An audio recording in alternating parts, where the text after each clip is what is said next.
السلام علیکم ورحمۃ اللہ تعالی وبرکاتہ۔ مرکز اہل سنت جامعہ رضویہ منظر اسلام کے یوٹیوب چینل ہم سبق درس نظامی میں آپ کا خیر مقدم ہے۔ پیارے بچوں، جنہوں نے اب تک ہمارے چینل کو سبسکرائب نہیں کیا ہے وہ ضرور سبسکرائب کر لیں اور بیل آئیکن بھی ٹچ کر دیں تاکہ کوئی بھی اپلوڈ آئے وہ اس کی نوٹیفیکیشن آپ تک فوراً پہنچ جائے، اور اپنے ساتھیوں سے بھی شیئر کریں، اور بات پسند آئے تو لائک بھی کریں۔ اب آپ کے سامنے شرح تہذیب کی تلخیص جو امداد اللبیب لفہم التہذیب کے نام سے ہے، اس کتاب کو پڑھائیں گے مفتی محمد قمر صاحب۔ آپ ان کو بغور سماعت فرمائیں۔ السلام علیکم ورحمۃ اللہ وبرکاتہ۔ بسم اللہ الرحمن الرحیم۔ وَاعْلَمْ أَنَّ الضَّرْبَ الْأَوَّلَ وَالثَّالِثَ يُمْكِنُ بَيَانُ إِنْتَاجِهِمَا بِالْخُلْفِ وَبِعَكْسِ الْكُبْرَى وَلَا يُمْكِنُ بِعَكْسِ الصُّغْرَى۔ یہاں سے اشارے جو ماقبل میں آپ نے جانا کہ شکل ثانی کی ضروب منتجہ یعنی کہ جو ضربیں نتیجہ دیتی ہیں، تو ان ضربوں کے نتیجہ دینے پر تین طرح سے مصنف علیہ الرحمٰن نے دلیل پیش فرمائی کہ وہ ضربیں جو نتیجہ دیتی ہیں تو وہ دلیل خلف کے ذریعے سے بھی ہم اس کو ثابت کر سکتے ہیں، اور عکس کبریٰ کے ذریعے سے بھی ہم اس کو ثابت کر سکتے ہیں، اور عکس صغریٰ کے ذریعے سے بھی ہم ان ضربوں کے نتیجہ دینے کو ثابت کر سکتے ہیں۔ تو یہاں سے شارح اس کی تفصیل بیان فرماتے ہیں کہ شکل ثانی کی کون کون سی ضروب منتجہ ہیں۔ شکل ثانی کی جو ضروب منتجہ ہیں، ان ضروب منتجہ پر ان تینوں دلیلوں میں سے کون کون سی دلیل بن سکتی ہے اور کون سی نہیں۔ یعنی شکل ثانی کی ضروب منتجہ کیا ہے؟ 4 ہیں۔ تو کیا چاروں میں یہ تینوں دلیل بن جائیں گی، یا بعض میں دلیل بنیں گے بعض میں نہیں؟ تو اسی کو شارح بالتفصیل بیان فرماتے ہیں کہ تینوں دلیل کے اندر یہ صلاحیت نہیں ہے کہ وہ چاروں ضروب منتجہ کی کیا بن جائے، دلیل بن جائے، بلکہ ان چاروں ضروب منتجہ میں سے کوئی ضرب ایسی ہے کہ جس میں 2 دلیل بن پا رہی ہیں، کوئی ضرب ایسی ہے کہ جس میں تینوں بن جا رہی ہیں، کوئی ضرب ایسی ہے کہ جس میں جناب والا ایک ہی دلیل بن پا رہی ہے۔ تو اسی کو آج آپ بالتفصیل ملاحظہ کریں گے۔ فرماتے ہیں آپ جان لیجئے ان الضرب الاول والثالث کہ پہلی والی ضرب اور تیسری والی ضرب، یعنی کہ شکل ثانی کے جو ضروب منتجہ ہیں 4، ان میں سے آپ پہلی والی ضرب کو اٹھائیں اور تیسری والی ضرب کو اٹھائیں۔ تو پہلی والی ضرب ہے جناب والا کہ صغریٰ موجبہ کلیہ ہو، کبریٰ سالبہ کلیہ ہو، اور تیسری والی ضرب ہے جناب والا صغریٰ موجبہ جزیہ ہو اور کبریٰ سالبہ کلیہ ہو۔ تو کہتے ہیں یہ شکل ثانی کی پہلی اور تیسری ضرب منتجہ یمکن بیان انتاجہما بالخلف، ممکن ہے ان دونوں کے نتیجے پر دلیل پیش کرنا کائے کے ذریعے سے، دلیل خلف کے ذریعے سے، اور بعکس الکبریٰ اور جناب والا عکس کبریٰ کے ذریعے سے۔ یعنی شکل ثانی کی جو ضروب منتجہ میں سے پہلی ضرب ہے وہ کیا ہے کہ صغریٰ موجبہ کلیہ کبریٰ سالبہ کلیہ ہو، تو اس کا جو نتیجہ نکل کے آتا ہے لا شیء سالبہ کلیہ، تو اس نتیجے کے صحیح اور حق ہونے پر دلیل خلف بھی بن سکتی ہے اور عکس کبریٰ بھی بن سکتا ہے۔ لیکن جناب والا عکس صغریٰ کو ضرب اول اور ضرب ثالث میں دلیل نہیں بنایا جا سکتا۔ عکس صغریٰ کو ضرب اول اور ضرب ثالث میں دلیل نہیں بنایا جا سکتا۔ اب آپ کو یہی سمجھنا ہے کہ ضرب اول میں اور ضرب ثالث میں کس طریقے سے عکس صغریٰ کو دلیل نہیں بنایا جا سکتا۔ اس لیے کہ جناب والا جب ہم صغریٰ کا عکس لائیں گے تو تو اس کے عکس میں حکم یہ ہے کہ ہم صغرا کا عکس لے کر کے آئیں. کیا لے کر کے آئیں؟ صغرا کا عکس لے کر کے آئیں. تو ضرب اول میں جناب والا صغرا موجبہ کلیہ ہے. وہ کیا ہے؟ کل برتقال فاکہۃ. اب اگر ہم اس کا عکس لے کر کے آئیں گے تو موجبہ کلیہ ہو چاہے موجبہ جزیہ ہو، عکس اس کا کیا آتا ہے؟ موجبہ جزیہ. لہذا اب اس کا عکس کیا آئے گا؟ موجبہ جزیہ آئے گا. تو کیا؟ بعض الفاکہۃ برتقال. پھر جناب والا عکس لانے کے بعد صغرا کا کیا کرنا ہے؟ پھر ترتیب کا عکس لانا ہے. تو جب ہم ترتیب کا عکس لے کر کے آئیں گے تو اب جناب والا جو کبرا سالبہ کلیہ تھا وہ آ جائے گا صغرا کی جگہ، اور صغرا جو موجبہ جزیہ تھا وہ پہنچ جائے گا کبرا کی جگہ. تو ایسی صورت میں خرابی یہ لازم آئے گی جناب والا کہ صغرا سالبہ کلیہ ہو جائے. کیا ہو جائے؟ صغرا سالبہ کلیہ ہو جائے گا، اور شکل اول میں صغرا سالبہ ہوتا نہیں ہے. اس لیے جناب والا ضرب اول ہو یا ضرب ثالث، ان دونوں ضربوں میں عکس صغرا جناب والا دلیل نہیں بن سکتا. کیوں نہیں بن سکتا؟ اس لیے نہیں بن سکتا کہ جب ہم صغرا کا عکس لے کر کے آئیں گے پھر اس کے بعد ترتیب کا جب ہم عکس لائیں گے تو ترتیب کے عکس لانے کی وجہ سے اب صغرا کا سالبہ کلیہ ہونا لازم آئے گا، اور صغرا سالبہ کلیہ ہوتا نہیں ہے شکل اول کا. کیونکہ جب ترتیب ہم بدل دیں گے تو اس کے بعد وہ شکل اول ہو جائے گی. جب شکل اول بن جائے گی تو شکل اول کے لیے نتیجہ دینے کی شرط یہ ہے کہ صغرا موجبہ ہو. لہذا ایسی صورت میں صغرا کا سالبہ ہونا لازم آئے گا. اس لیے عکس صغرا یہ دلیل نہیں بن سکتا. اور دوسری خرابی کا لازم آئے گی، دوسری خرابی یہ لازم آئے گی جناب والا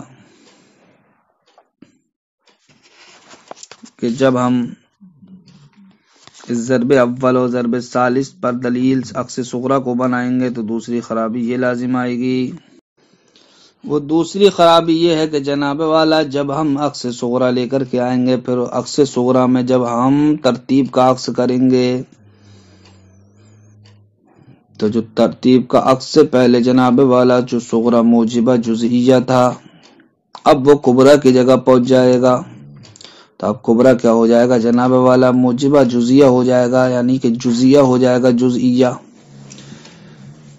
ترتیب کے عکس لانے کے بعد وہ شکل ثانی کیسے بدل جاتی؟ شکل اول سے بدل جاتی ہے. تو اب شکل اول میں جانے کے بعد جب ہم ترتیب کا عکس لے کر کے آئیں گے خرابی یہ پیدا ہو جائے گی کہ شکل اول کے نتیجہ دینے کی شرط تو جناب والا یہ تھی کہ کبرا کا کلیہ ہونا، لیکن اس صورت میں جب ہم ترتیب کا عکس لے کر کے آئیں گے کبرا جزیہ ہو جائے گا، اور شکل اول میں کبرا جزیہ ہوتا نہیں ہے.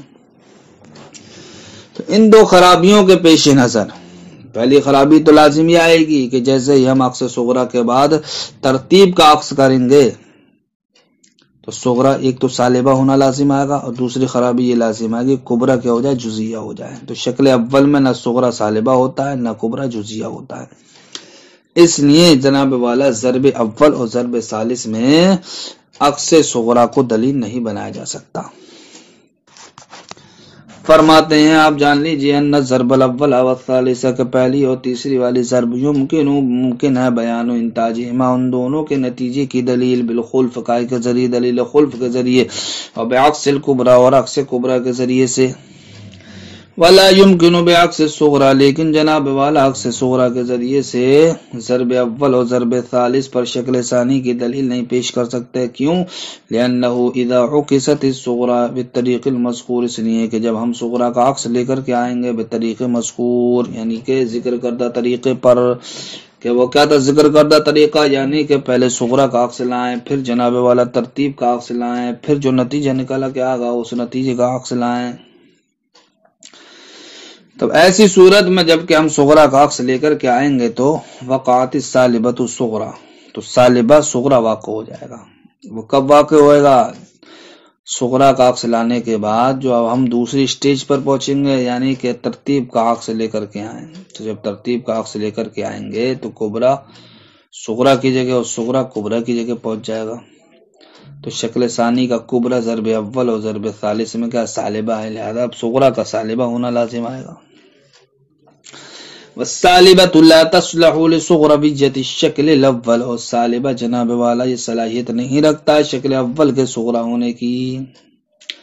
وَأَيْضًا يَلْزَمُ وُقُوعُ الْجُزْئِيَّةِ فِي الضَّرْبِ الثَّالِثِ كُبْرَى، اور دوسری خرابی یہ بھی لازم آئے گی کہ جب ہم ترتیب کا عکس لے کر کے آئیں گے تو صغرا جو شکل ثانی میں جزئیہ ہے وہ کہاں پہنچ جائے گا، کبرا کی جگہ، تو اب کبرا کا جزئیہ ہونا لازم آئے گا۔ وَأَيْضًا، اور یہ بھی لازم آئے گا وقوع الجزئیۃ، جزئیہ کا واقع ہونا، فی الضرب الثالث، تیسری والی ضرب میں کبرا واقع ہونا لازم آئے گا۔ والجزئیۃ لا تصلح لکبرویۃ الشکل الاول، اور جزئیت یہ جناب والا شکل اول کے کبرا بننے کی صلاحیت نہیں رکھتی ہے، اس لیے کہ شکل اول کے نتیجہ دینے کی شرط یہ ہے کہ کبرا کیا ہو، کلیہ ہو۔ دو ضربوں کے تعلق سے تو گفتگو مکمل ہوئی۔ فرماتے ہیں والضرب الثانی، اور تیسری والے جو ضرب ہے شکل ثانی کے ضروب منتجہ میں سے، کہتے ہیں اس پر جناب والا دلیل خلف بھی، اس کے نتیجے پر دلیل خلف بھی دلیل بن سکتی ہے، اور عکس صغرا بھی دلیل بن سکتا ہے، اور عکس صغرا بھی دلیل بن سکتا ہے۔ لیکن اس دوسری والی ضرب میں عکس کبرا دلیل نہیں بن سکتا، عکس کبرا دلیل نہیں بن سکتا، کس میں؟ دوسری والی ضرب میں۔ تو دوسری والی ضرب میں جناب والا عکس کبرا دلیل نہیں بن سکتا۔ کیوں نہیں بن سکتا؟ اس لیے نہیں بن سکتا جناب والا کہ دوسری والی ضرب منتجہ میں کبرا کیا ہے، موجبہ کلیہ ہے۔ اب اگر ہم کبرا کا عکس لے کر کے آئیں تو موجبہ کلیہ جناب والا موجبہ جزئیہ کی جانب منعکس ہوتی ہے، موجبہ جزئیہ کی جانب، تو اب کبرا کا جزئیہ ہونا لازم آئے گا، کبرا کا جزئیہ ہونا لازم آئے گا۔ اور چونکہ ہم جیسے ہی کبرا کا عکس لے کر کے آئیں گے تو اب حد اوسط موضوع کی جگہ آ جائے گا، لہذا یہ شکل اول کی طرف بدل جائے گی یہ شکل۔ تو اب ایسی صورت میں شکل اول میں کبرا کا جزئیہ ہونا لازم آئے گا، اور ابھی آپ نے جانا کہ شکل اول میں کبرا کے لیے شرط یہ ہے کہ وہ کلیہ ہو، جزئیہ جو کبرا ہوتا ہے اس کے اندر کبرا بننے کی صلاحیت نہیں، لہذا جب ہم ضرب ثانی میں کبرا کا عکس لے کر کے آئیں گے تب ایسی صورت میں خرابی لازم یہ آئے گی کہ کبرا کیا ہو جائے گا، جزئیہ ہو جائے گا، اور شکل اول کا کبرا جزئیہ ہوتا نہیں ہے، اس لیے جناب والا عکس سے کبرا یہ دلیل نہیں بن سکتا ضرب ثانی کے نتیجے پر۔ والضرب الثانی يمكن بیان انتاجی بالخلف، اور دوسری والی ضرب میں جناب والا اس کے نتیجے کی دلیل بالخلف، دلیل خلف کے ذریعے سے دے سکتے ہیں، اور بعکس صغرا، اور عکس صغرا کے ذریعے سے دے سکتے ہیں، لا بعکس الکبرا، عکس کبرا کے ذریعے سے نہیں دے سکتے۔ کیوں؟ لأنها لإیجابیہ، اس لیے کہ کبرا اپنی موجبہ ہونے کی وجہ سے لا تنعکس الا جزئیۃ، وہ منعکس نہیں ہوگا مگر جزئیت کی جانب ہی۔ والجزئیت لا تصلح لکبرویۃ الشکل الاول، اور جزئیت یہ شکل اول کے کبرا ہونے کی صلاحیت نہیں رکھتی ہے۔ والضرب الرابع لا يمكن بیان انتاجہ بعکس الکبرا، کہتے ہیں شکل ثانی کی چوتھی والی ضرب کے نتیجے پر دلیل بننے کی صلاحیت عکس کبرا نہیں رکھتا ہے۔ کیا نہیں رکھتا ہے؟ عکس کبرا نہیں رکھتا ہے۔ کیوں نہیں رکھتا ہے؟ اس لیے کہ جناب والا چوتھی والی ضرب منتجہ دیکھیے آپ، چوتھی والے ضرب منتجہ میں جناب والا صغرا تو سالبہ جزئیہ ہے، اور کبرا کیا موجبہ کلیہ۔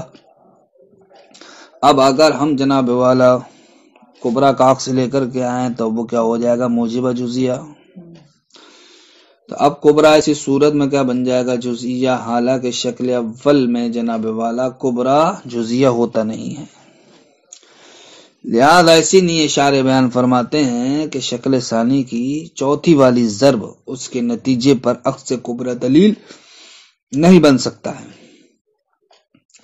اور نہ ہی جناب والا عکس صغرا دلیل بن سکتا ہے، عکس صغرا بھی دلیل نہیں بن سکتا ہے، کس پر؟ چوتھی والی ضرب منتجہ میں۔ کیوں؟ اس لیے کہ صغرا کیا جناب والا سالبہ جزئیہ ہے، اور آپ جانتے ہیں کہ سالبہ جزئیہ عکس ہی نہیں رکھتا ہے۔ اب آپ کہیں گے کہ نہیں جناب والا اس تعلق سے دو مذہب ہیں، ایک مذہب کے اعتبار سے سالبہ جزئیہ عکس نہیں رکھتا ہے، لیکن دوسرے مذہب کے اعتبار سے سالبہ جزئیہ عکس رکھتا ہے۔ تو یہ تو آپ کا جواب ان کے تعلق سے ہوا کہ جن کے نزدیک عکس نہیں رکھتا ہے، لیکن جن کے نزدیک سالبہ جزئیہ عکس رکھتا ہے ان کے اعتبار سے جواب کیا ہے؟ تو کہتے ہیں جن کے نزدیک سالبہ جزئیہ عکس رکھتا ہے تو ان کے نزدیک ہم جواب اس طریقے سے دیں گے کہ جب ہم چوتھی والی ضرب میں صغرا کا عکس لے کر کے آئیں گے، کیا لے کر کے آئیں گے؟ صغرا کا عکس لے کر کے آئیں گے۔ صغرا کا عکس لانے کے بعد جناب والا پھر ترتیب کا عکس لے کر کے آئیں گے ہم۔ ترتیب کے عکس کا مطلب یہ ہے کہ جو صغرا ہے اس کو کبرا بنا دیے جائے اور جو کبرا ہے اس کو صغرا بنا دیے جائے۔ لہذا اب جو صغرا تھا سالبہ جزئیہ یہ اب کہاں پہنچ جائے گا؟ یہ کبرا کی جگہ پہنچ جائے گا۔ تو اب کبرا ہو جائے گا ترتیب کا عکس لانے کے بعد جناب والا جزئیہ، اور آپ جانتے ہیں کہ شکل اول میں کبرا جزئیہ نہیں ہو سکتا، اس لیے کہ شکل اول کے نتیجے دینے کی شرط ہی یہی ہے کہ کبرا کیا ہونا چاہیے؟ کلیہ ہونا چاہیے۔ لہذا اب اس جہت سے جناب والا ضرب رابع میں عکس صغرا یہ دلیل نہیں بن سکتا۔ والضرب الرابع لا يمكن بیان انتاجه، اور چوتھی والی ضرب شکل ثانی کی لا يمكن بیان انتاجه اس کے نتیجے کی دلیل عکس کبرا کے ذریعے سے ممکن نہیں ہے۔ کیوں؟ لأن الایجاب اس لیے کہ کبرا اس کا کیا موجبہ ہونے کی وجہ سے لا تنعکس الا جزئیۃ منعکس نہیں ہوگا مگر جزئیہ ہی کی جانب، وهي لا تصلح لکبرویۃ الشکل الاول، لہذا اب کبرا کیا ہو جائے گا؟ جزئیہ ہو جائے گا، اور جزئیہ جناب والا شکل اول کے کبرا ہونے کی صلاحیت نہیں رکھتا ہے۔ ولا بعکس الصغرا، اور نہ ہی جناب والا عکس صغرا دلیل بن سکتا ہے۔ کیوں؟ لأن الصغرا صالبۃ جزئیۃ، اس لیے کہ جناب والا ضرب رابع میں صغرا صالبہ جزئیہ ہے، وهي لا تنعکس، اولا تو صالبہ جزئیہ منعکس ہی نہیں ہوتا ہے، وعلی تقدیر انعکاسها، اور اگر جناب والا اس کا منعکس ہونا ہم فرض کر لیں، لا تقع کبرا فی الشکل الاول، لہذا اگر ہم ترتیب کا جب عکس لے کر کے آئیں گے تو یہ صغرا کبرا کی جگہ پہنچ جائے گا، اور صغرا ہے کیا؟ صالبہ جزئیہ، لہذا کبرا کا جزئیہ ہونا لازم آئے گا، اور کبرا شکل اول کا جزئیہ نہیں بنتا ہے۔ لا تقع کبرا فی الشکل الاول، شکل اول میں جناب والا کبرا یہ کبرا واقع نہیں ہوگا۔ تو اب جناب والا نہ ہی تو عکس صغرا دلیل بن سکتا ہے اس نتیجے پر، اور نہ ہی عکس کبرا دلیل بن سکتا ہے، تو کون سی چیز دلیل بنے گی؟ بل بالخلف۔ تو ایسی صورت میں جناب والا دلیل خلف کے ذریعے سے دلیل پیش کی جا سکتی ہے شکل ثانی کے چوتھی والی ضرب پر، وہ ظاہر، وہ گیا ظاہر و باہر ہے۔ السلام علیکم ورحمۃ اللہ۔